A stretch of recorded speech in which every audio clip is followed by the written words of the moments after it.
Forças Integradas de Combate ao Crime Organizado, chamadas de FICOS, realizam hoje uma série de operações em 14 estados contra acusados de integrar organizações criminosas. Agora, um cara que não fez nada de errado, que o único crime dele foi ter sido honesto e ter lutado para libertar esse país, agora é mais uma vez alvo de busca e apreensão pela caneta de um cara que está envolvido com o Vorcaro. Mas o Lula é quem está verdadeiramente desesperado. E por que que o Lula está desesperado? Está desesperado porque ele está vendo um senador da República fazer o seu trabalho. Ele está vendo um senador agir como presidente. Ele está vendo um senador que é o seu adversário fazer o que ele não fez. Fala pessoal, sejam muito bem-vindos. O meu nome é Bruno, começando mais um giro de notícias. Mas antes eu peço que você se inscreva no canal, deixe o seu like, compartilhe o vídeo e ajude esse conteúdo a chegar a mais pessoas. Bora para o vídeo!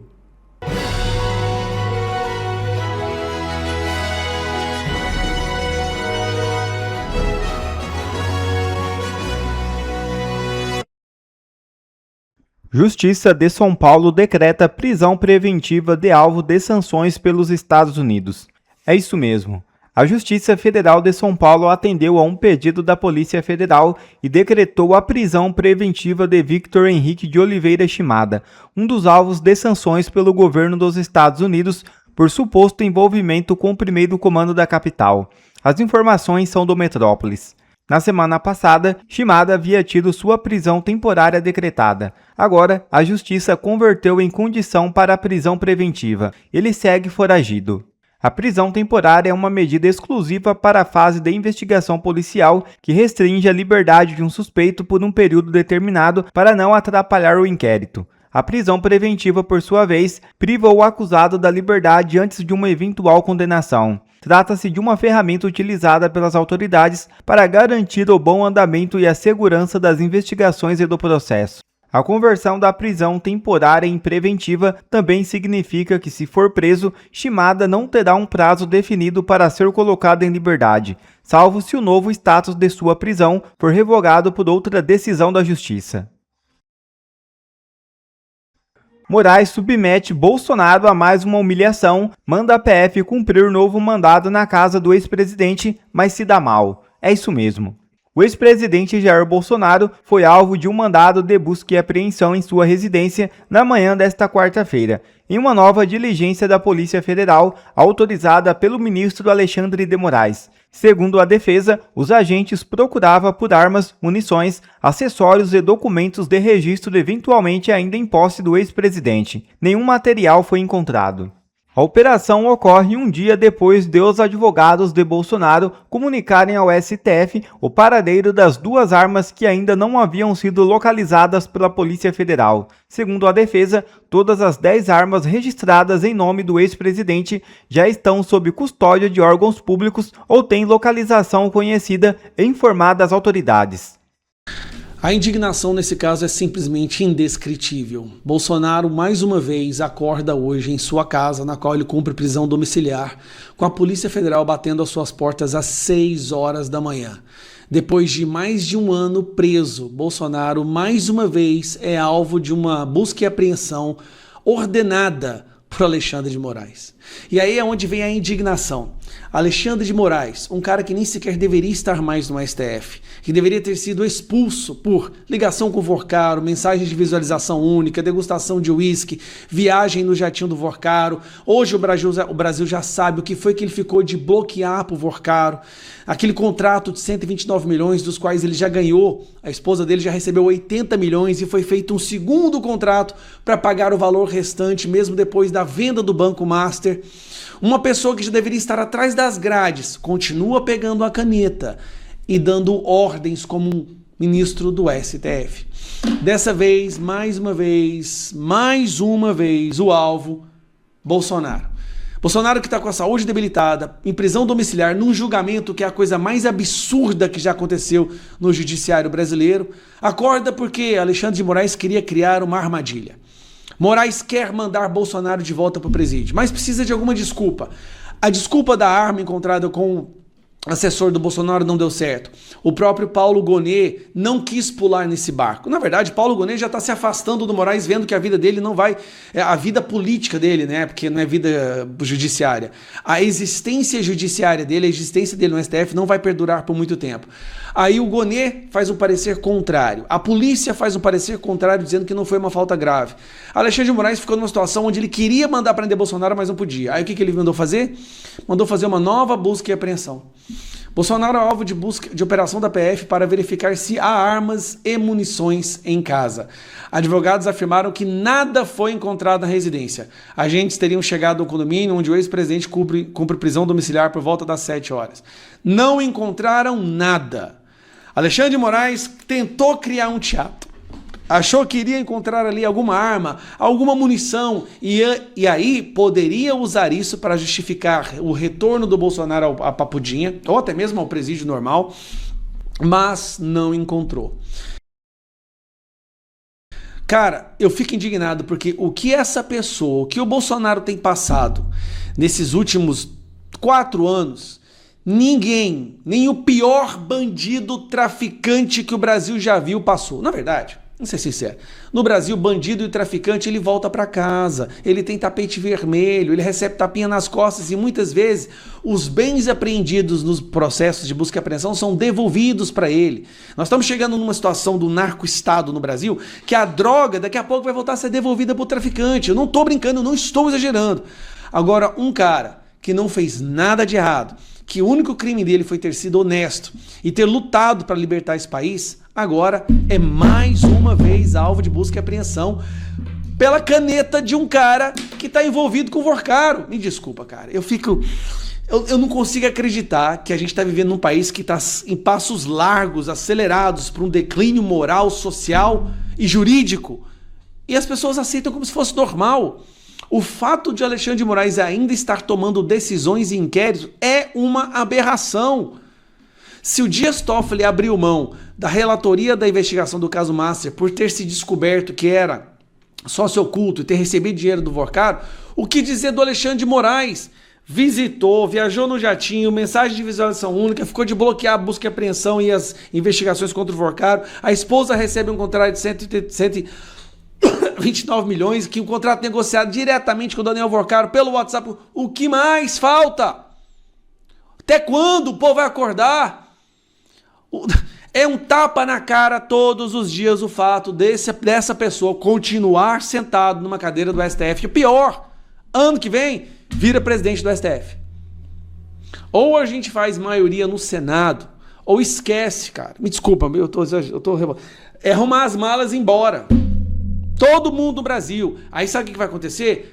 Os produtores de emprego, né, os agropecuaristas, as pessoas que geram empregos, os empreendedores vão pular fora. Vai ser um declínio tão acelerado.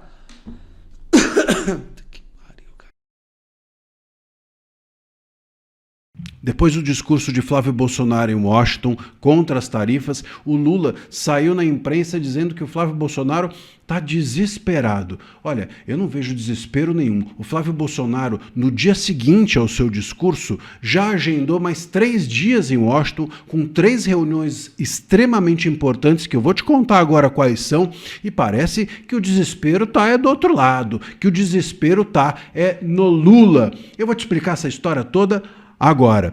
Bom, o fato é o seguinte: depois do discurso de ontem, o Flávio Bolsonaro cancelou uma agenda que tinha aqui no Brasil. Essa informação é do Globo, não é uma informação de site bolsonarista. Portanto, ele cancelou essa agenda que tinha em Pernambuco, porque ele vai ficar mais 3 dias em Washington para fazer 3 reuniões importantíssimas com gente do governo Trump, que é quem trata das tarifas. Ou seja, ele tem 3 reuniões com gente do Trump, gente que trata das tarifas e reuniões reservadas. Portanto, esse papinho do Lula, que o Lula e boa parte da imprensa, a imprensa estatal, a velha imprensa que vinha dizendo, ele vai lá, mas essa audiência que ele vai fazer são só 5 minutos, ele vai lá, mas o Lula não precisa ir lá, porque esses 5 minutos não importam, essa audiência é uma audiência privada, não é para governos. Então, como é que fica justifica esse papinho agora se por ele ter ido a essa audiência, ele cavou outras 3 reuniões importantes que o Lula deveria ter feito o papel de cavar, porque ele é o presidente e não o Flávio Bolsonaro. Então aí o Lula vem para a imprensa, como não conseguiu nem ir para a audiência e nem conseguir 3 reuniões depois, como o Flávio conseguiu, o Lula vem para a imprensa, segundo a Folha, claro, dizendo o seguinte: olha, o Flávio está desesperado para descolar a sua imagem da tarifa. Quando o Lula faz essa narrativa, ele está querendo colar a imagem de que o Flávio está ligado às tarifas. Se ele diz que o Flávio está querendo se descolar da tarifa, ele tem como pressuposto que o Flávio está colado com as tarifas. Só que o Flávio não está colado com as tarifas. Essas tarifas foram impostas ou serão impostas ao Brasil em decorrência da trágica gestão comercial, política, inclusive de política externa do governo Lula. Isso é óbvio, todo mundo sabe, não tem nada a ver com as idas e vindas do Flávio Bolsonaro a Washington, essas tarifas. O Lula é quem está verdadeiramente desesperado. E por que o Lula está desesperado? Está desesperado porque ele está vendo um senador da República fazer o seu trabalho. Ele está vendo um senador agir como presidente. Ele está vendo um senador que é o seu adversário fazer o que ele não fez. Se o Lula tivesse lá, quem sabe o Lula, não, obviamente falar inglês ele não falaria, mas se tivesse ido lá pelo menos, quem sabe essas reuniões que o Flávio conseguiu cavar, o Lula não conseguisse também.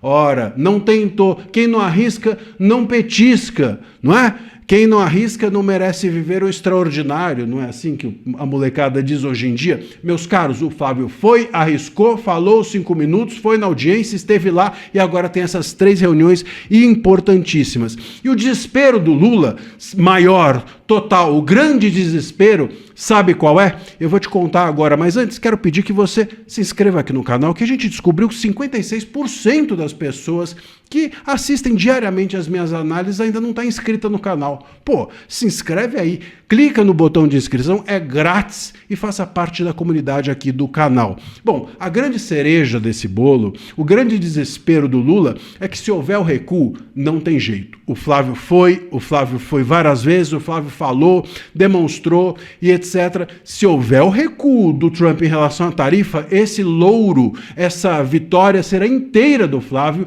e o Lula sabe disso. O Lula está querendo é o caos, ele quer mesmo é a tarifa. O Lula quer, e por isso que ele não foi e não fez nada até agora, porque ele quer governar no caos. Quanto pior, melhor para ele. Sempre foi assim com o PT. E o discurso da soberania e etc. seria muito mais fácil para ele com a tarifa na nossa cabeça. Então o Lula quer o caos para a sua campanha vigorar em cima desse tema. Nós contra eles, nós brasileiros contra os Estados Unidos. Mas se houver o recuo, meus caros, o Flávio vai sair de braçada, nadando de braçada nessa história, e esse é o verdadeiro desespero do Lula. Ou seja, o desespero do Lula é o Brasil dar certo. Não é incrível? Mas é assim. Deixa aqui o seu recado e a gente vai seguir atento, de perto, essa história. Olhem só a diferença do presidente deles e do nosso presidente. E isso daqui, obviamente, a imprensa do regime, a imprensa que está no Pix do Lula, não divulgou, né?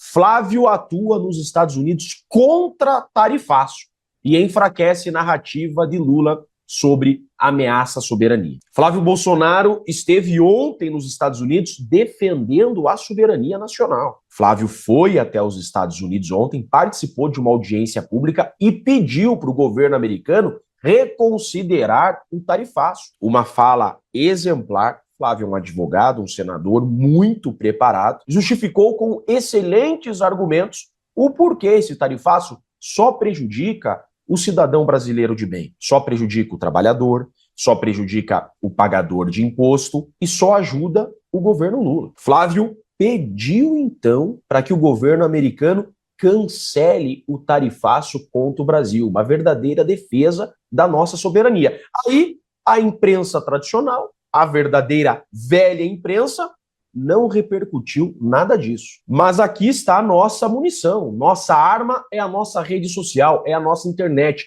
Por isso eu peço para que você compartilhe esse vídeo para que os brasileiros vejam o trabalho brilhante que o Flávio Bolsonaro fez ontem pelo Brasil, pelos brasileiros. Em contrapartida, hoje, o Lula manda, com o seu dinheiro, o ministro da Defesa, Múcio, aos Estados Unidos para defender terroristas. Isso mesmo. Lula mandou o ministro da Defesa aos Estados Unidos para pedir para o governo Trump reconsiderar sua decisão e cancelar a classificação do PCC e Comando Vermelho como organizações terroristas. Vê se pode isso, gente. Com dinheiro público, Múcio se reúne hoje com o oficial americano para abrir canal de diálogo após tipificação de PCC e Comando Vermelho. Vocês viram só isso? Lula, então, não vai aos Estados Unidos defender a soberania brasileira. Não vai aos Estados Unidos pedir o cancelamento do tarifaço. Mas vai aos Estados Unidos para defender terroristas. Com dinheiro público, muito mal gasto, Lula manda seu ministro aos Estados Unidos defender PCC e Comando Vermelho. É mole, gente. Isso é o Lula. Isso é o PT. Por que é que Lula está tão preocupado em defender PCC e Comando Vermelho? O governo Lula só faz isso agora. Só fala dos nossos criminosos, né? Os dele. Nossos não. Nós queremos mesmo é que o governo americano combata essas organizações terroristas. Agora, meus amigos, nós temos que compartilhar esse vídeo para que os brasileiros vejam quem os brasileiros querem. Um presidente que defende os trabalhadores, os empresários, os pagadores de impostos, os pais e as mães de família que sofrem para sustentar seus filhos, ou querem defender um presidente que usa bonezinho do CPX e só trabalha agora por PCC e Comando Vermelho. Isso é uma realidade que a velha imprensa não mostrou. Essas duas notícias aqui pouco se falou, mas nós vamos fazer chegar em todos os brasileiros de bem. Eu tenho dito, nós precisamos expurgar para sempre esse lixo do PT do nosso país. É a nossa última chance.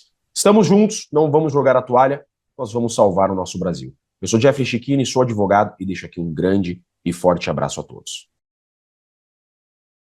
Vamos com informação na voz de Wellington Barros. Barros, qual é a do dia? Pitoli, bom dia a você, um abraço a todos que nos acompanham. A principal informação de momento é que as Forças Integradas de Combate ao Crime Organizado, chamadas de FICOS, realizam hoje uma série de operações em 14 estados contra acusados de integrar organizações criminosas e crimes como tráfico de drogas e também tráfico de armas, além de lavagem de dinheiro e outros delitos. Ao todo, agentes cumprem 179 mandados de busca e apreensão, 93 mandados de prisão e outras medidas cautelares determinadas pelo Poder Judiciário.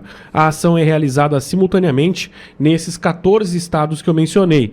A FICOS, que é coordenada pela Polícia Federal, reúne integrantes das polícias civil, militar e penal e também da Polícia Rodoviária Federal, das Secretarias de Segurança Pública e das guardas municipais. A operação está acontecendo em diversos estados, como eu disse, são 14, e a principal foco, Pitoli, é combate ao tráfico de drogas e também ao crime organizado. Por exemplo, em São Paulo, tem operação acontecendo em Campinas, em Santos. Na Bahia, tem operação acontecendo em Ilhéus. No Rio Grande do Norte, em Mossoró, em Natal também. Em Teresina, no Piauí, em João Pessoa, na Paraíba, em Belém do Pará. Enfim, são várias cidades, repito, de 14 estados que estão recebendo essa operação contra o tráfico de drogas e também contra a lavagem de dinheiro. É importante chamar a atenção para essas operações, Pitoli, realizadas pela Polícia Federal em um momento pós a classificação de organizações que a gente chamava aqui de facções criminosas, como organizações terroristas. Os Estados Unidos fez essa classificação e agora qualquer tipo de atuação da Polícia Militar, ou melhor, da Polícia Federal, nesse sentido de combate ao tráfico, de combate ao Comando Vermelho e PCC, a gente acende o alerta aqui porque pode ser e pode ter um desdobramento de nível internacional. Obrigado, Como Barros. já aconteceu, né, na semana passada, em relação ao Vitor Shimada. Daqui a pouco vamos falar sobre isso. Eu quero saber, esses 93 mandados de prisão, quem tem o nome de Não alguém tem nome, importante? não tem nome, por hora não tem nome ainda. Não tem nenhum nome de deputado? Nenhum nome, até agora não. Senador? Não? Até esse momento não. Não? Mas não está descartada a participação de agentes públicos nessa operação. Tá? Fiscal da Receita? Por enquanto não. Não. Ninguém da Fazenda? Não. Não tem nenhum nome por enquanto. Então eles estão na tentativa de nos enganar de novo, mostrando que eles estão aqui enxugando gelo. Eu tô com um saco cheio, para ser sincero, com essa história de... Na verdade, enfim. Com essa história de enxugar gelo, Olavo. Sabe por quê? Esse tipo de operação, agora tem um nome, FICOS, só que bonito, Forças Integradas de Combate... O que é, Barroso? Combate... O crime organizado. O crime organizado. Eu vou voltar a um ponto que ontem eu tratei aqui e não é bom, com relação ao que aconteceu em São Paulo, naquela Operação Escudo na Baixada Santista. Vai lá ver o que aconteceu no Guarujá, vê se melhorou o Guarujá. Vai lá se... Olha, Guarujá agora virou Miami Beach. Só que não. Só que naquela mentira daquela Operação Escudo, dizendo assim, não, agora nós temos a Operação Escudo, vamos combater o crime no Guarujá. Isso é mentira. O que estão falando para mim agora dessa operação aí, Olavo? Isso é mentira. O crime continua do mesmo jeito, por quê? Eles estão tentando nos enganar. E a gente precisa entender que combater o crime organizado no Brasil, a gente tem que ir na gravata, tem que ir no colarinho, tem que ir no paletó, tem que ir no escritório, tem que ir no ar-condicionado. Às vezes já não estão nem no Brasil, usando da Faria Lima para lavagem do dinheiro, usando do Pix para fazer as transações, abrindo empresas com CNPJs aí, né, mequetréficos, só para fazer o negócio andar e o dinheiro girar. Então, quando fala para mim de uma operação como essa, num caminho que nos leva à eleição, onde segurança pública é o assunto, aí você vai falar para mim, Pedro, prendemos o chefe do tráfico na região. Amanhã tem outro, cara. Para de mentir pra gente. Isso já cansou, Olavo. Sabe por quê? No Brasil, eles precisam de alguma coisa cinematográfica. Olha, são 93 mandados de prisão, não sei o quê, o Ficos agora está trabalhando. Olavo, isso é sedutor do ponto de vista... Olha, o governo decidiu trabalhar, mas não passa de uma mentira para, em tempos de campanha eleitoral, seduzir o eleitor. Agora decidiram trabalhar. Mentirosos. Para mim é mais do mesmo, Olavo. Pingou? Vamos começar com a operação do Guarujá. O crime, ele é um fator econômico, é um fato econômico. O crime é um fato econômico. Então a operação no Guarujá, ótimo, vai lá, um monte de policial, olha, vamos aqui, vamos prender esse, vamos prender aquele e aquele outro. A biqueira, amigo ouvinte, é como uma loja. E não há vazio de biqueira. Então prendeu aquele, em 2 dias tem outro operando naquele local, porque aquele é um ponto de venda de droga. Esse tipo de operação, ao longo da história, não deu certo. Não deu certo.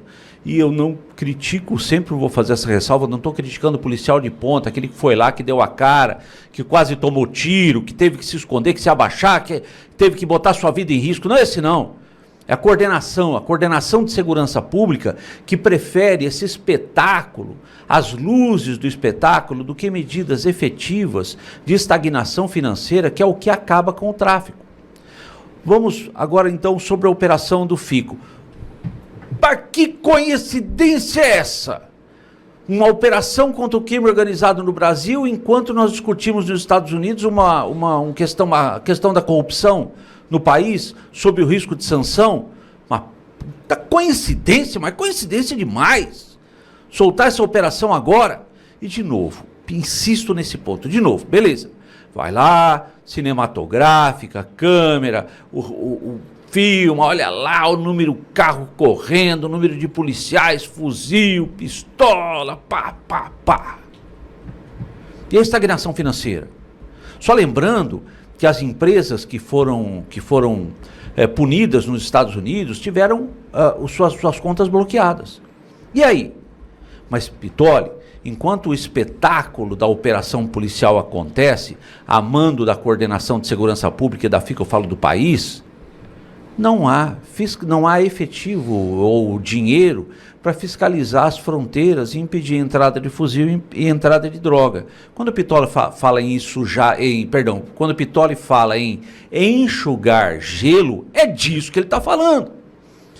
A arma entra, a droga entra por falta de dinheiro na fiscalização da fronteira, aí tem que se fazer a operação, mas a coincidência de uma operação hoje, no meio dessa negociação dos Estados Unidos, conta outra. Obrigado a você que assistiu esse vídeo até aqui, deixe o seu comentário e não se esqueça de se inscrever no canal e deixar o seu like. Até a próxima!